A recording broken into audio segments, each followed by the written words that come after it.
അപ്പോൾ നമ്മുടെ റെഡ് ക്ലോ ക്രേഫിഷുകൾ കിടക്കുന്ന 6 ട്രേകളിൽ നമ്മൾ വാട്ടർ ചേഞ്ച് ചെയ്തിട്ടുണ്ട്. വാട്ടർ ചേഞ്ച് ചെയ്തതിന് ശേഷം നമ്മൾ എയറേഷൻ സെറ്റ് ചെയ്തിട്ടുണ്ട്. എയറേഷൻ കൊടുക്കാനായിട്ട് നമ്മൾ യൂസ് ചെയ്ത എയർ പമ്പ് 2.5 വാട്ടിൻ്റെയാണ്. നമ്മൾ 5 വാട്ടിൻ്റെ എയർ പമ്പ് റെഡിയാക്കി വെച്ചിട്ടുണ്ടായിരുന്നു. കാരണം നമുക്ക് ഡൗട്ട് ഉണ്ടായിരുന്നു ഈ ഒരു 2.5 വാട്ടിൻ്റെ യൂസ് ചെയ്യുകയാണെന്നുണ്ടെങ്കിൽ എല്ലാ ട്രേയിലേക്കും ഒരുപോലെ ബബിൾസിൻ്റെ പ്രഷർ വരുമോ ഇല്ലയോ എന്നുള്ള കാര്യം. അതുകൊണ്ട് 5 വാട്ടിൻ്റെ നമ്മൾ ജസ്റ്റ് ഒന്ന് റെഡിയാക്കി വെച്ചതായിരുന്നു. അപ്പോൾ നമ്മൾ 2.5 വാട്ടിൽ ആദ്യം ട്രൈ ചെയ്യാമെന്ന് വിചാരിച്ചു. 5 വാട്ടിൻ്റെ എയർ പമ്പ് എന്ന് പറയുന്നത് ഡ്യുവൽ വാൽവാണ്. 2 വാൽവ് വരുന്നുണ്ട്. അപ്പോൾ 2 വാൽവിൽ നിന്ന് നമുക്ക് ഏകദേശം ഒരു 2.5 വാട്ടിൻ്റെ പ്രഷർ വരും. നമ്മൾ ലോവിൽ ഇടുകയാണെന്നുണ്ടെങ്കിൽ, നമ്മൾ ഹൈയിൽ ഇടുകയാണെന്നുണ്ടെങ്കിൽ 2 വാൽവിൽ നിന്നും ഏകദേശം 5 വാട്ടിൻ്റെ പ്രഷറാണ് വരുന്നത്. അത് ശരിക്ക് ആവശ്യമില്ല ഈ ട്രേകളിലേക്ക്. അത് നല്ല ഹൈ പ്രഷറാണ്. അങ്ങനെ നമ്മൾ ഈ ഒരു 2.5 വാട്ടിൻ്റെ എയർ പമ്പ് വെച്ച് നമ്മൾ കണക്ഷൻ എല്ലാം കണക്ട് ചെയ്തു. അതിനുശേഷം നമ്മൾ ഓൺ ചെയ്ത് നോക്കി. അപ്പോൾ ഈ ഒരു കൺട്രോളർ എല്ലാം പ്രോപ്പറായിട്ട് നമ്മൾ കൺട്രോൾ ചെയ്ത് വെച്ചിട്ടുണ്ടായിരുന്നില്ല. അതുകൊണ്ട് തന്നെ പല എയർ സ്റ്റോണുകളിലും പല പ്രഷറിലായിരുന്നു വന്നുകൊണ്ടിരുന്നത്. അപ്പോൾ ഈ കാണുന്ന മഞ്ഞ നിറത്തിലുള്ളതാണ് കൺട്രോളർ. അപ്പോൾ ആ കൺട്രോളറിൽ നമ്മൾ അഡ്ജസ്റ്റ് ചെയ്ത് കഴിഞ്ഞപ്പോൾ എല്ലാ ട്രേയിലേക്കും കറക്റ്റായിട്ട് തന്നെ വരുന്നുണ്ട്. നമുക്ക് ഓവറായിട്ടൊരു പ്രഷറിൻ്റെ ആവശ്യമില്ല. ഈ കാണുന്ന രീതിയിൽ ചെറിയ രീതിയിലുള്ള ഒരു എയറേഷൻ മാത്രം, അല്ലെങ്കിൽ ഈ ഒരു ബബിൾസ് മാത്രം നമുക്ക് വന്നാൽ മതി.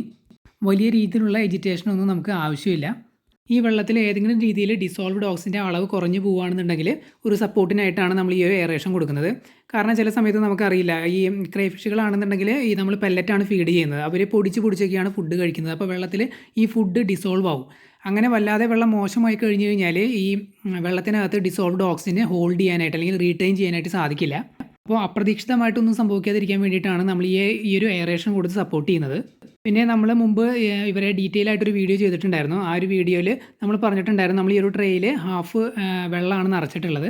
ഒന്ന് ഈ ഒരു ക്രേഫിഷുകളെ ചാടി പോവാതിരിക്കാൻ വേണ്ടിയിട്ട്. പിന്നെ ക്രേഫിഷുകൾക്ക് ഏകദേശം ഈ ഒരു അളവ് വെള്ളത്തിൻ്റെ ആവശ്യം വരുന്നുള്ളൂ. നമ്മൾ മീനുകളെന്ന് വളർത്തുന്ന പോലെ വലിയ ഒരളവിൽ വെള്ളം വെക്കേണ്ട കാര്യമില്ല. ഇവർക്ക് ജസ്റ്റ് കവർ ചെയ്യാൻ പാകത്തിന് വെള്ളം മതി ശരിക്ക്. ക്രേഫിഷുകൾക്ക് അത്രയും വെള്ളത്തിൻ്റെ ആവശ്യം വരുന്നുള്ളൂ. പിന്നെ നമ്മൾ ഈ ഒരു വെള്ളത്തിൻ്റെ ലെവൽ ഇങ്ങനെ മെയിൻറ്റെയിൻ ചെയ്യുന്നത് കൊണ്ടുള്ള വേറൊരു അഡ്വാൻറ്റേജ് എന്താണെന്ന് വെച്ച് കഴിഞ്ഞാൽ, നമ്മൾ ഇതിനകത്ത് ഹൈഡിങ് സ്പോട്ട് സെറ്റ് ചെയ്തിട്ടുണ്ട്. നിങ്ങൾക്ക് കാണാൻ സാധിക്കും, ഓരോ ട്രേയിലും നമ്മൾ 4 PVC പൈപ്പ് വീതം ഹൈഡിങ് സ്പോട്ടായിട്ട് സെറ്റ് ചെയ്തിട്ടുണ്ട്. അപ്പോൾ ഈ വെള്ളത്തിൽ ഏതെങ്കിലും വിധം ഓക്സിജൻ്റെ അളവ് കുറയുകയാണെന്നുണ്ടെങ്കിൽ ഈ ക്രേഫിഷുകൾക്ക് ഈ ഒരു PVCയുടെ മുകളിൽ കയറി നിന്നിട്ട് അവർക്ക് അന്തരീക്ഷത്തിൽ നിന്ന് ശ്വസിക്കാനായിട്ട് പറ്റും. അത് ഈ ക്രേഫിഷുകൾ എങ്ങനെയാണ് ചെയ്യുന്നതെന്ന് വെച്ച് കഴിഞ്ഞാൽ, അല്ലെങ്കിൽ ഈ എയറിൻ്റെ ലെവൽ കാര്യങ്ങൾ, വെള്ളത്തിൻ്റെ ലെവൽ കാര്യങ്ങളൊക്കെ ചെക്ക് ചെയ്യുന്നത് എങ്ങനെയാണെന്ന് വെച്ച് കഴിഞ്ഞാൽ, ഇപ്പോൾ ഈ കാണുന്ന ക്രേഫിഷിൻ്റെ വായുഭാഗത്ത് മീശ പോലെ 2 സംഭവങ്ങൾ നിങ്ങൾക്ക് കാണാനായിട്ട് സാധിക്കും. അത് കൊമ്പ് പോലെ ഇരിക്കുന്ന സംഭവമാണ്. അത് ഉപയോഗിച്ചിട്ട് അവർ സൈഡിൽ കയറി വന്നിട്ട് ഇങ്ങനെ തൊട്ട് നോക്കുമ്പോൾ അവർക്ക് അറിയാൻ പറ്റും ഏത് ലെവലിലാണ് വെള്ളം നിൽക്കുന്നത് എന്നുള്ള കാര്യം. മുകളിൽ എയർ ആണെങ്കിൽ അവർക്കത് കൃത്യമായിട്ട് തന്നെ സെൻസ് ചെയ്യാനായിട്ട് സാധിക്കും. അത് അവർക്ക് കൃത്യമായിട്ട് മനസ്സിലായി കഴിഞ്ഞ് കഴിഞ്ഞാൽ തൊട്ടടുത്ത് എന്തെങ്കിലും സംഭവത്തിൽ കയറി ആ ഒരു ലെവലിലേക്ക് എത്തി അവിടുന്ന് ശ്വസിക്കാനായിട്ട് എന്തെങ്കിലും മാർഗ്ഗമുണ്ടോ എന്ന് അവർ ചെക്ക് ചെയ്യും. അപ്പോൾ അതുകൊണ്ടാണ് നമ്മൾ ഈ ഒരു PVC പൈപ്പ് ഇങ്ങനെ ഇട്ട് കൊടുത്തിരിക്കുന്നത്. അവർക്കത് കൃത്യമായിട്ട് മനസ്സിലായി കഴിഞ്ഞാൽ അവർക്ക് ആ ഒരു PVCയുടെ മുകളിൽ കയറി വന്നിട്ട് അന്തരീക്ഷത്തിൽ നിന്ന് ശ്വസിക്കാനായിട്ട് പറ്റും. ആ വാട്ടർ ലെവൽ നിൽക്കുന്നത് കറക്റ്റ് ആ ഒരു PVCയുടെ തൊട്ട് മുകളിലാണ്. അതിൻ്റെ മുകളിൽ കയറി കഴിഞ്ഞാൽ ഇവരുടെ ഏകദേശം ഒരു ഹാഫ് ബോഡി വെള്ളത്തിന് പുറത്താണ് വരുന്നത്. അപ്പോൾ അവർക്ക് ആ ഒരു രീതിയിലും ബ്രീത് ചെയ്യാനായിട്ട് സാധിക്കും. വെള്ളത്തിൽ ഡിസോൾവ്ഡ് ഓക്സിജൻ അളവ് കുറയുകയാണെന്നുണ്ടെങ്കിൽ. പിന്നെ നമ്മൾ അഡീഷണൽ ആയിട്ട് എയറേഷൻ കൊടുക്കുന്നുണ്ട്. ഇത്തരത്തിൽ അവർക്ക് ബ്രീത് ചെയ്യാനും അതുപോലെ തന്നെ അഡീഷണൽ ആയിട്ട് നമ്മൾ എയറേഷനൊക്കെ കൊടുക്കുന്നതുകൊണ്ട് ഓക്സിജനെ കുറിച്ച് നമുക്ക് വലിയ പേടിയില്ല.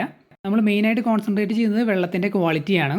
അപ്പോൾ വെള്ളത്തിൻ്റെ ക്വാളിറ്റി അനുസരിച്ച് അല്ലെങ്കിൽ അത് ചെക്ക് ചെയ്തിട്ട് നമ്മൾ വാട്ടർ ചേഞ്ച് ചെയ്ത് കൊടുക്കുകയാണ് ചെയ്യുന്നത്. നമ്മൾ ആഴ്ചയിൽ ഒരു ദിവസമാണ് വാട്ടർ ചേഞ്ച് ചെയ്യുന്നത്. ഒരാഴ്ച സമയം കൊണ്ട് അത്യാവശ്യം വെള്ളം മോശമാവാറുണ്ട്. കാരണം നമ്മൾ ഈ പെല്ലറ്റാണ് കൊടുക്കുന്നത്.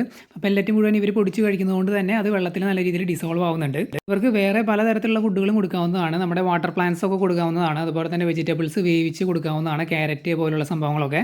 വെജും നോൺ വെജും ആയിട്ടുള്ള ഫുഡുകളെല്ലാം ഇവർ കഴിക്കും.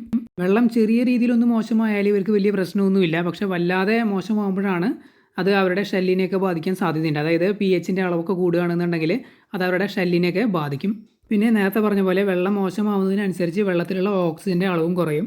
അതുകൊണ്ടാണ് വാട്ടർ ക്വാളിറ്റി നമ്മൾ നല്ല രീതിയിൽ ചെക്ക് ചെയ്യണമെന്ന് പറയുന്നത്. പിന്നെ കുറച്ച് ദിവസം മുമ്പ് നമ്മളൊരു വീഡിയോ ഇട്ടിട്ടുണ്ടായിരുന്നു. ഒരു ഷോർട്ട് വീഡിയോ ആയിരുന്നു. നമ്മുടെ ഒരു ക്രേഫിഷ് ട്രേക്ക് പുറത്തേക്ക് ചാടിപ്പോയി എന്ന് പറഞ്ഞിട്ടായിരുന്നു ആ ഒരു വീഡിയോ. അത് എങ്ങനെ ചാടിപ്പോയെന്നൊക്കെ ആ വീഡിയോയിൽ നമ്മൾ എക്സ്പ്ലെയിൻ ചെയ്തിട്ടുണ്ടായിരുന്നു. എങ്കിലും ഞാനൊന്നുകൂടി പറയാം. നമ്മുടെ ഈ എയറേഷന് നമ്മൾ ഇട്ടിരിക്കുന്ന ആ ഒരു ഹോസ് വഴിയാണ് അത് പുറത്തേക്ക് ചാടിയത്. അതുകൊണ്ട് നമ്മൾ എന്തെങ്കിലും ഒരു വയറോ അല്ലെങ്കിൽ എയറേഷൻ്റെ ഈ ഒരു ഹോസോ ഒക്കെ ഈ ഒരു ട്രേക്കുള്ളിൽ നിന്ന് പുറത്തേക്ക് പോകുന്നുണ്ടെങ്കിൽ അതിൽ പിടിച്ച് കയറാനായിട്ട് സാധ്യതയുണ്ട്. അതുകൊണ്ട് അത്തരം കാര്യങ്ങളൊക്കെ ശ്രദ്ധിക്കുക. നമ്മൾ ഈ 2 ട്രേകളും തെർമോക്കോളിൻ്റെ വലിയ പീസ് ഉപയോഗിച്ചിട്ട് നമ്മൾ കവർ ചെയ്ത് വെക്കുന്നുണ്ട്.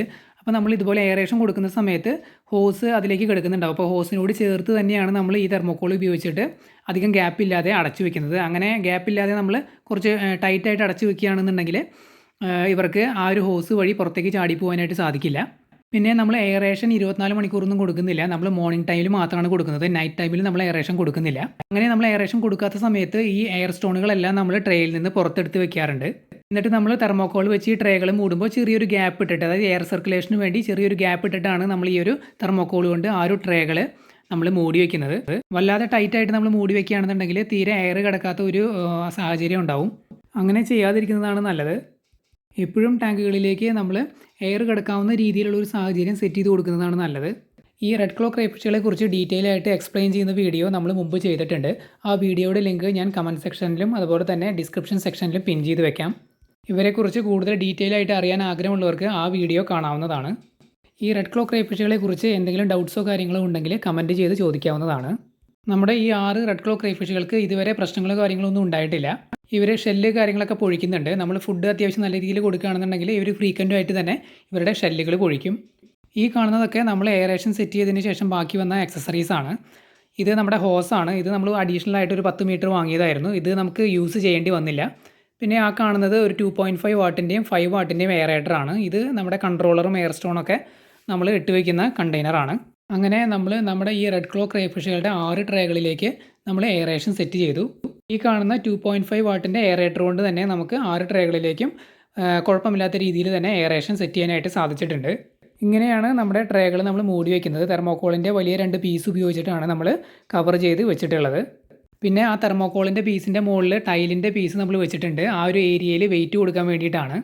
ആ ഒരു ഏരിയയിലാണ് ഗ്യാപ്പ് വരുന്നത്. എയറേറ്ററിൻ്റെ ആ ഒരു ഹോസ് പോയിട്ടുള്ളത് ആ ഒരു ഗ്യാപ്പിൽ കൂടെയാണ്. അപ്പോൾ ആ ഒരു ഗ്യാപ്പ് പരമാവധി ക്ലോസ് ആയിട്ട് അടഞ്ഞിരിക്കാൻ വേണ്ടിയിട്ടാണ് നമ്മൾ ടൈൽ ഉപയോഗിച്ച് ഈ ഒരു വെയിറ്റ് ആ ഒരു ഫ്രണ്ട് ഭാഗത്ത് കൊടുത്തിരിക്കുന്നത്. അപ്പോൾ നമ്മുടെ ഈ ഒരു വീഡിയോയുടെ അവസാനിക്കുകയാണ്. വീഡിയോ എല്ലാവർക്കും ഇഷ്ടപ്പെട്ടു എന്ന് വിചാരിക്കുന്നു. പുതിയൊരു വീഡിയോ ആയിട്ട് നമുക്ക് വീണ്ടും കാണാം.